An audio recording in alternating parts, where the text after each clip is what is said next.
Shalom, bienvenue dans les Seigneurs, c'est encore moi chez vous pour notre rendez-vous de la semaine de 5 minutes. La semaine passée, je n'ai pas fait la vidéo parce que nous sommes en prière pour 10 jours.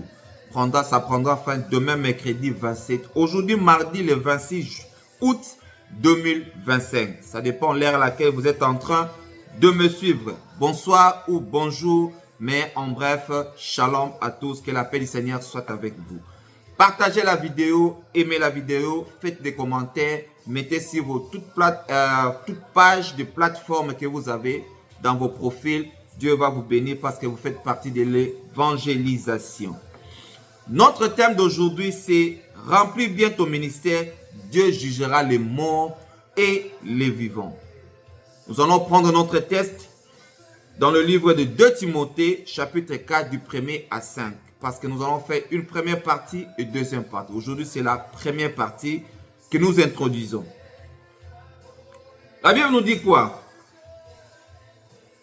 Je t'en conjure devant Dieu et devant Jésus-Christ qui doit juger les vivants et les morts. Et au nom de son apparition et de son royaume, prêche la parole, insiste en toute occasion, favorable ou non, reprend, censure, exhorte avec toute douceur et en instruisant. Car il viendra un temps où les hommes ne supporteront pas la saine doctrine, mais ayant la démangeaison d'attendre les choses agréables, ils se détourneront une foule de docteurs selon leurs propres désirs. Détourneront l'oreille de la vérité et se détourneront vers le fable.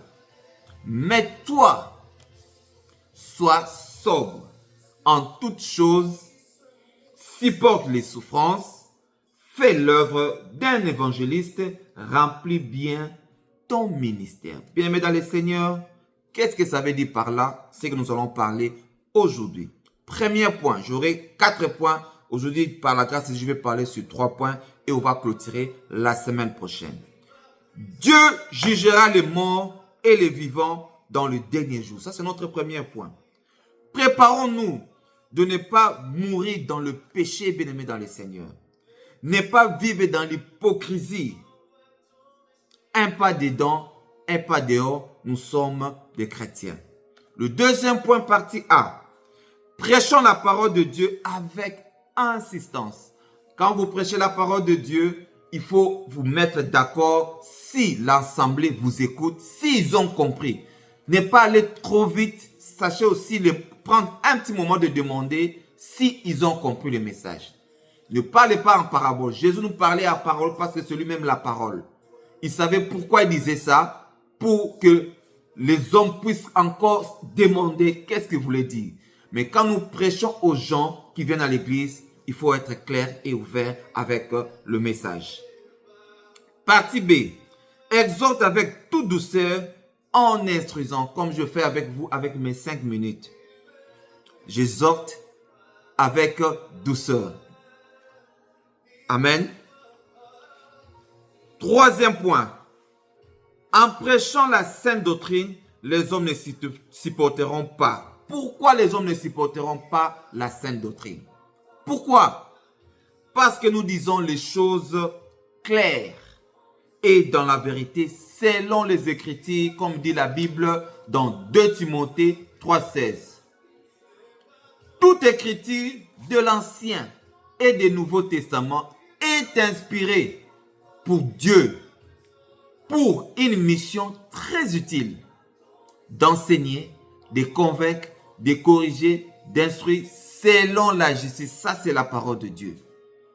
Bien-aimés dans le Seigneur, à savoir, pour clôturer la première partie, Dieu nous jugera sévèrement. Qui? Nous qui prêchons la parole de Dieu. C'est écrit dans Jacques 3:1. Je lis pour clôturer. Mes frères, qu'il n'y ait parmi vous un grand nombre de personnes qui se mettent à enseigner. Car, vous savez que nous serons jugés plus sévèrement. Ici, le Seigneur ajoute encore plus sévèrement. Bien-aimés dans le Seigneur, faisons attention quand nous prêchons la parole de Dieu.